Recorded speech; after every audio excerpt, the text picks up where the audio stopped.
সবাইকে ধন্যবাদ জানাচ্ছি। আপনারা সকলেই জানেন যে 5ই আগস্ট অভ্যুত্থান পরবর্তী আমরা একটি অন্তর্বর্তীকালীন সরকারের রূপরেখার কথা বলেছিলাম।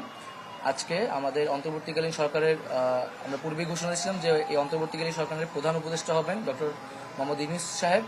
উনি আজকে দেশে ফিরেছেন এবং আজকে রাতেই এই অন্তর্বর্তীকালীন সরকারের শপথ গ্রহণ অনুষ্ঠান হবে। তো এই অন্তর্বর্তীকালীন সরকারের জন্য আমাদের বৈষম্যবিরোধী ছাত্র আন্দোলনের পক্ষ থেকে একটি লিয়াজু কমিটি গঠন করা হয়েছিল এবং লিয়াজু কমিটি এই কাজটি করেছিল। এই লিয়াজু কমিটি সম্পর্কিত আমাদের আনুষ্ঠানিক বক্তব্য দিচ্ছি আমরা।